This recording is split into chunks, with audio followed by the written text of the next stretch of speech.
Please like this video. I really need your support right now. It's the only way this story can reach more people. Thank you so much for being here with me and for your support. She planted herself between me and the game like she was making a presentation.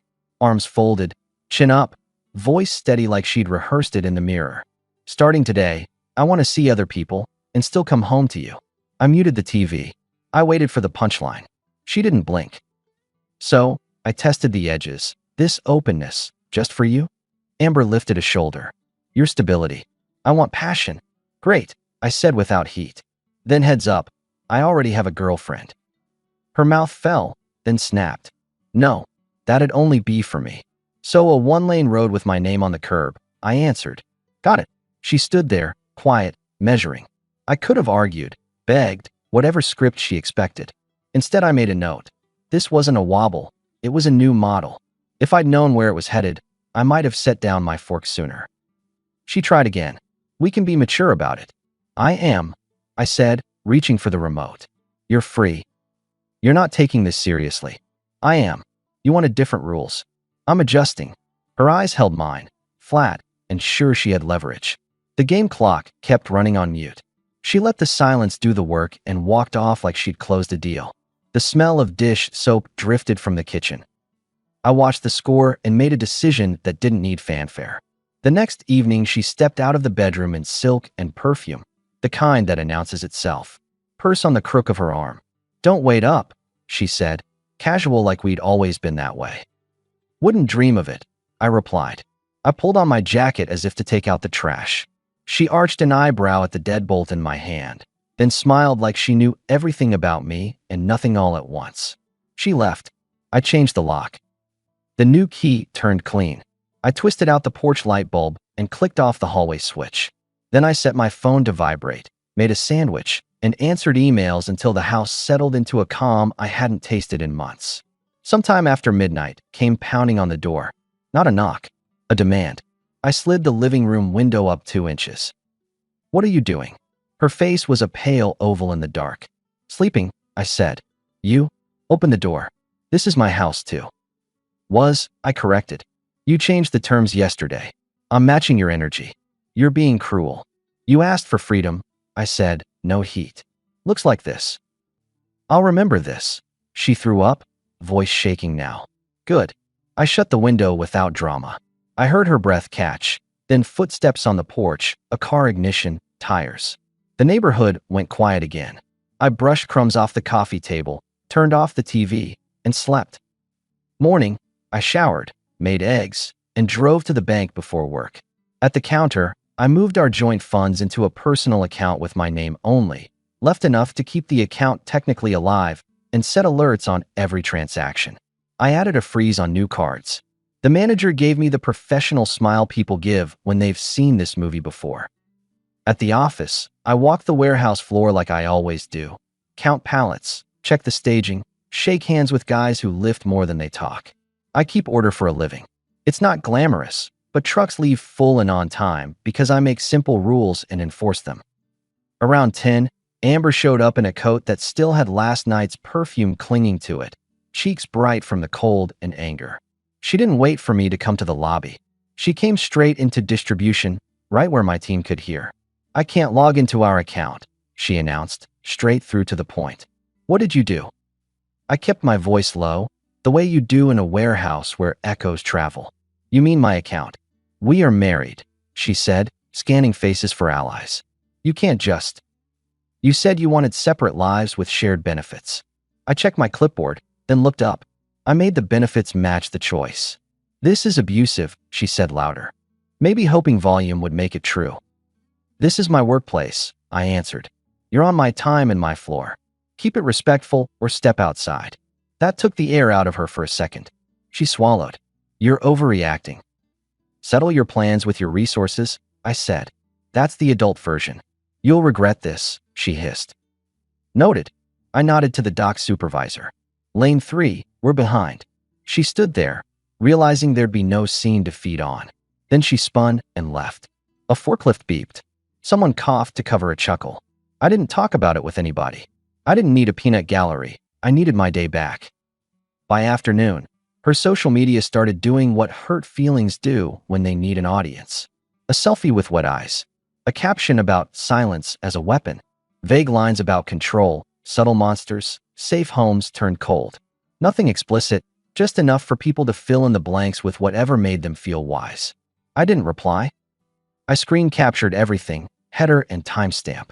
I labeled a folder, Amber, public statements, dates, and dropped in each post.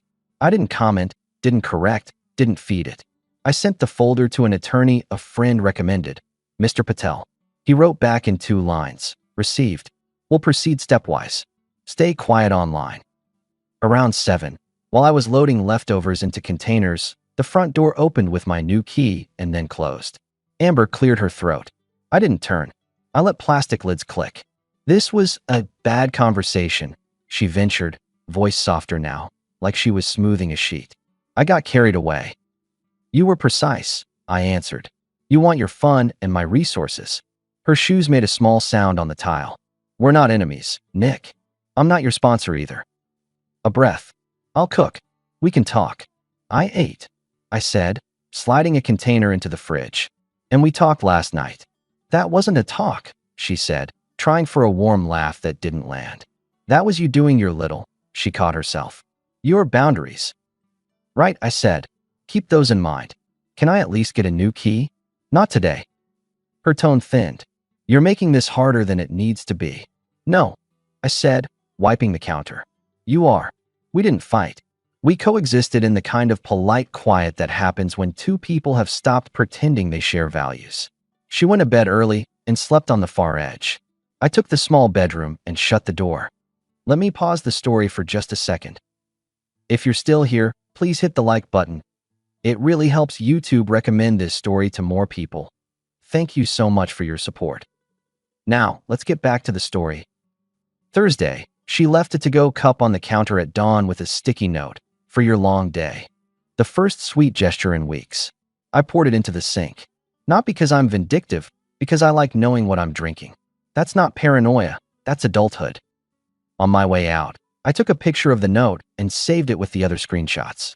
Not to use against her, but to remind myself how timing works when people feel their grip slip. The first illusion of change always shows up as care with strings. That weekend, our friend Ryan had his birthday in a rented hall by the freeway. Cheap lights, plastic cups, a DJ who was too proud of his playlist. The usual crowd, guys I coach Saturday softball with, their wives, a few strays who orbit any gathering with a bar. Amber ran hot that night. Full hair, sharp dress, listeners clustered. When I walked in, she gave me a smile with teeth and then turned away to whisper to Melissa and Dana. I shook Ryan's hand, clapped his shoulder, handed him a card with tickets for a weekend fishing thing he'd been hinting at, and moved toward the food table to build a plate and keep my back to a wall. They came in a formation, 3 women with purpose. Melissa led. She's blunt because blunt gets her attention. Dana flanks, nods, amplifies. Rebecca ties a bow with a comment that sounds soft but isn't.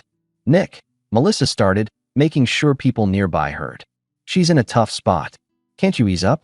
She can't access the account. You mean my account? I corrected and forked a meatball onto my plate. You're still married. Dana added like she was reading from a pamphlet. There's a duty.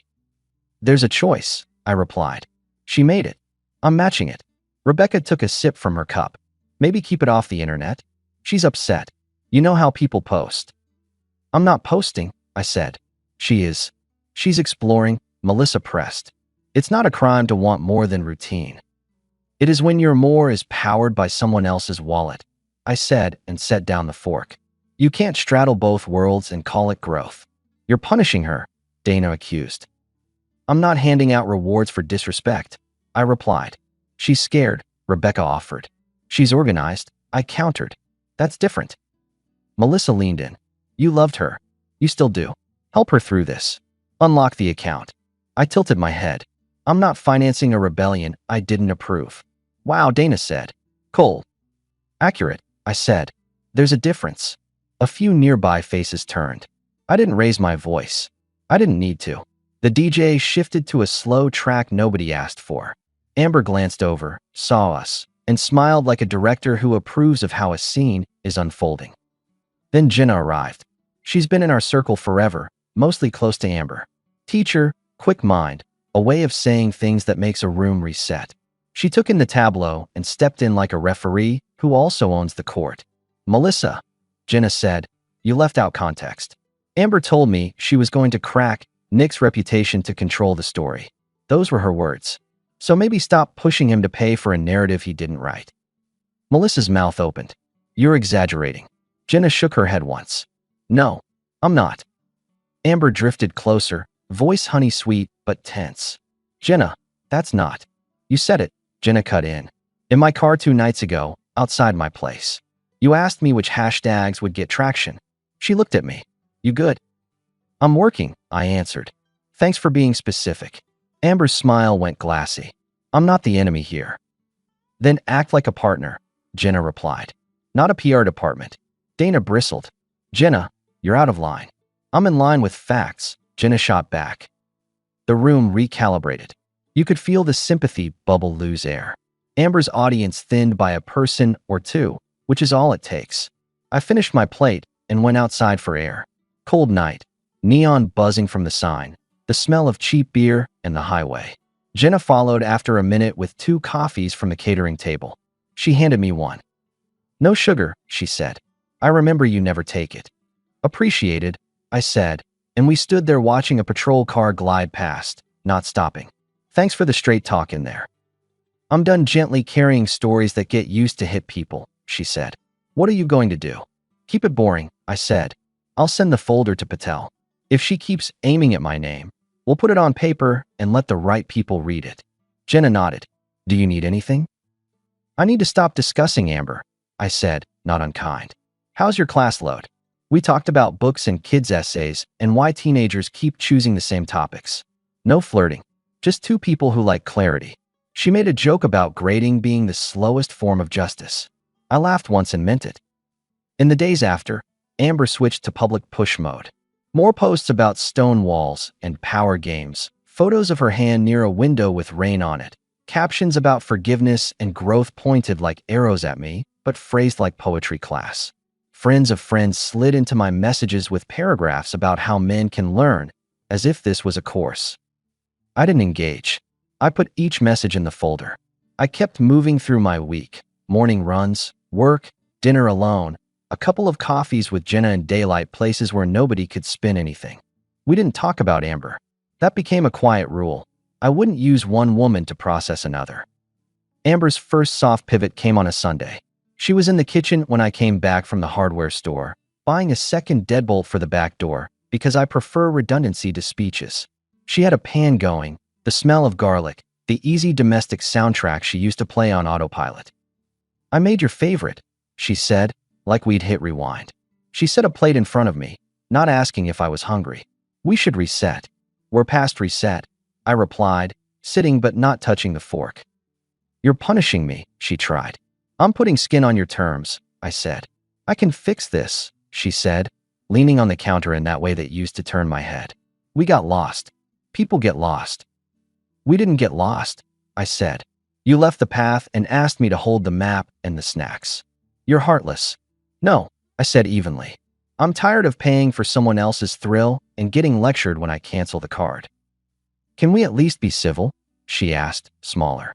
We are, I said and stood. Civil as boundaries without yelling. Her eyes flicked to the pan, to my hands, to my face. You're really going to eat alone. I've been doing most things alone the last few months, I said. I'm just naming it now. I put on my jacket. I've got an errand. Where? Out, I said and left. Tuesday morning, she upped the stakes. She came to my office again, this time with tears primed, but my admin cut her off at the lobby. He's in a meeting, she told Amber, and for that alone, I bought my admin coffee for a week. That afternoon, Mr. Patel called.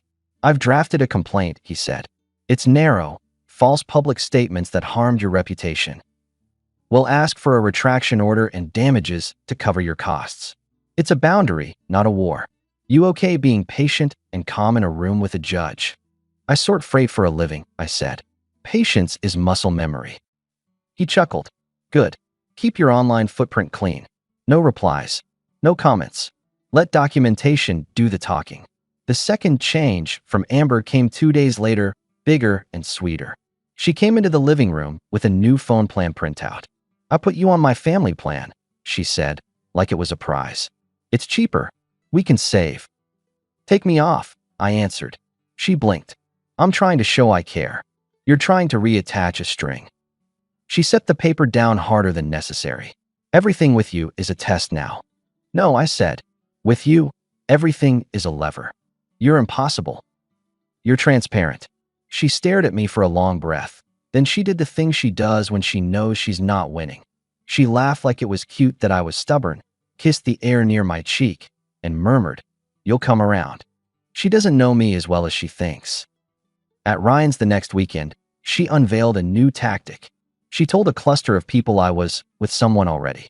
She framed it as a confession to look gracious while implying I'd betrayed a timeline. People glanced at me like they had math in their heads and a verdict ready. I didn't defend. Jenna looked at me across the room, brows raised, and I shook my head once. "Don't feed it." We left separately. I met Jenna for coffee the following day at a place with a window that looks out on Colfax, people forever moving past with their own stories. "I'm not signing up for running commentary," I told her. "I don't want to be that guy." "You're not," she said. "You've said less than anyone." "I'm getting out clean," I replied. "Not noble. Clean." "You know she'll push until there's a spectacle," Jenna said. "She needs an audience." Let me pause the story for just a second. If you're still here, please hit the like button. It really helps YouTube recommend this story to more people. Thank you so much for your support. Now, let's get back to the story. "She can perform all she wants," I said. "I'm closing the theater." We drank in companionable silence for a while. She told me about a kid who wrote a perfect essay on honesty and then plagiarized the last paragraph from a site. "They always overreach right at the end," she said. I filed that away. By the time the hearing date came, Amber had posted 3 more rounds of word cloud captions and 2 TikToks with vague audio about breaking cycles.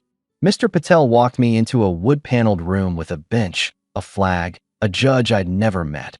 Ramos, sharp eyes, crisp questions. We were up first thing in the morning. No crowd, no press, just a few strangers waiting for their turn to argue about parking tickets or neighbor fences. Patel put our packet on the cart. He didn't try to sell anything. He just handed over the stack, screenshots, dates, timestamps, copies of messages people sent me citing her claims. He said a few sentences about harm to my reputation in my field, a field where trust is currency. Amber's attorney. Yes, she walked in with one, tried to paint it as a misunderstanding, as processing pain. He used soft words. Ramos stopped him with a raised palm. "Did your client post these?" he asked. "She was emotional," the man said. "Did she post them?" Ramos repeated. "Yes," the attorney admitted. Ramos looked at Amber. "Do you understand the difference between private distress and public statements about another person's character?" he asked. Amber's chin lifted. "I was telling my truth." "That phrase doesn't protect you from consequences," Ramos said, voice flat. He turned to Patel. "What remedy are you seeking?" "Removal of the posts, written retractions on every platform she used, and damages to cover Mr. Dalton's costs," Patel said. "Granted," Ramos said after flipping through the packet for another full minute. "Retractions posted within 10 days. $18,000 in damages, payable in 60. Compliance to be verified. Next." There was no cinematic music, no gavel slam, just the crisp mechanics of consequences. Amber sat very still while the words landed. When it was over, she looked at me like I'd betrayed a pact I hadn't signed. In the hallway, she reached for my arm. "You did this to humiliate me." "No," I said. "You did it to yourself. I just recorded it." "You could have just talked to me," she threw, as if we hadn't been doing that for months. "I did," I said. "You wanted an audience. Now you got one with authority." "You're celebrating," she accused. "I'm closing a file," I said. "That's all." I turned and walked out into the Colorado sun that makes everything look cleaner than it is. At home, she was quiet for 2 days. Then she pivoted one more time. Sweetness turned syrup. She opened the door for me when I came in from work, took my jacket, reached up to smooth my collar. "I miss you," she said, low, like a whisper as a ticket back. "I miss respect," I replied. "We can rebuild that. We could have I said. Now we're restructuring. What does that mean? I'm moving out, I said. This weekend. Panic flashed. Wait. I didn't. I booked a small place 10 minutes from the warehouse, a 2-bedroom with a view of a strip of trees and a parking lot that empties by 9. I rented a storage unit for my tools and the good things I didn't want broken in a scene. I changed my mail forwarding, my auto pays, and my emergency contacts. I took only what I paid for and a few things I love for reasons that have nothing to do with anyone else. On Saturday morning, I set boxes by the door without huffing. I was rolling the dolly out when Amber walked in wearing a robe, hair up, eyes red like she'd been practicing. "You're really doing this," she said. "I told you I would." "You won," she tried. "No," I said. "I ended it. You're throwing away our life." "You gave it away," I said. "I just stopped guarding the pile." She moved closer. "What about everything we built?" "I'm taking my part," I said. "You can keep yours. The posts are yours. The performance is yours. The consequences are yours. The quiet is mine." "You'll be back," she said, the last card. "I don't go backward," I said. She took a breath. "So that's it?" "Not yet," I said. I set the dolly down and pulled a small white envelope from my jacket. "This is the key to the storage unit. Your keepsakes are there. Access codes on the note. I inventoried it so you can't accuse me of tossing anything." I paused. "And this is my last sentence to you in this house." She folded her arms, bracing. "What?" she said. "You wanted passion without price," I told her. "The price is me. I'm paid up and leaving." I picked up the dolly and walked out. The lock clicked behind me, a simple sound that ends a chapter. I didn't look back at the porch. I loaded the truck, stacked the last box, and drove. The following week, a row of retractions appeared on her pages. I made statements about my husband that were not accurate. I retract them. No flair. Just duty. One by one her friends who'd been loud got quiet. The ones who loved drama found new episodes. That's how it goes. I settled. The new place is small, but it's mine. I set my toolbox under a window. I put my coffee mug on the same spot every morning. I drive a clean pickup that starts when I turn the key. I wake to silence and go to sleep to silence. The good kind, not the kind that punishes. On Saturdays, I help Ryan fix the gutter on his garage. On Sundays, I run a trail that smells like pine and dust and a little bit of freedom, which turns out to be nothing like movies. More like breathing where no one's timing you. Jenna and I kept meeting for coffee. After the dust settled, I asked her to a reading downtown. She said yes. We went. We listened. We didn't talk about Amber. We talked about whether people learn better from pain or from consequences. She said both. I said only the second one sticks. She laughed and didn't argue. That was our second quiet rule. No debates that pretend to be intimacy. Just clear steps. At work, I got promoted to regional, not because I'm special, but because trucks leave on time and the numbers don't lie. I hired 2 supervisors, cut overtime bloat, added a simple rotation that kept people from burning out. The owner likes people who do what they say. I do, almost obnoxiously. That habit got me here and kept me sane when everything else went off script. Amber? I heard secondhand she moved into a smaller apartment near a yoga studio she loves, posted less, then more, then less again. People said the retraction cost her some of the sympathy she spent months collecting. People drifted. That happens when your audience realizes the show isn't about truth. It's about spotlight. I don't check her pages. I don't ask. Sometimes I get a message from somebody we both know. I don't answer. I don't run from ghosts, and I don't host them either. The day the check arrived from her attorney, I took it to the bank, deposited it, and didn't celebrate. I bought a second-hand oak table for my place and invited 3 guys from work over for chili. We ate, watched a game, argued about a call, cleaned up. Normal is underrated until you lose it. I kept the folder with screenshots in a drawer for a while, not as a trophy, but as a reminder. When someone shows you what they'll do for attention, believe them.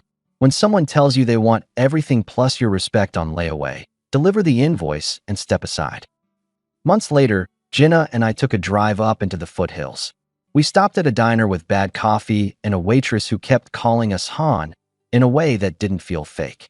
We split a slice of pie and watched trucks climb the grade like stubborn animals that didn't know the word quit. On the way back, she asked, "Do you ever miss the old routine?" "I miss who I was before I accepted less than I said I would," I replied. But I like this guy more. She reached over, laced her fingers with mine, and didn't say anything else for a mile. I didn't need words. I've had enough of the kind that rearrange reality to fit a mood. I'm into facts that travel by action. Amber once told me I'd regret not being more open. She was half right. I regret every minute I stayed in a house where my boundaries were optional. I don't regret the day I put a key in a lock that had my name on it and no one else's permission attached. People talk a lot about closure. Here's what I learned. You don't wait for it. You build it. It looks like a changed lock, a bank transfer, a quiet no, a folder of facts, a ruled line in a public room, a final sentence at a door. It sounds like a dolly rolling over cement and the click of a latch. It feels like a life where you don't need an audience to know you did the right thing. If you're listening for a twist where I softened and went back, there isn't one. That's the whole point. The show ended. The audience left. The stage got swept. And I drove home, a place with no spotlight and all the light I need.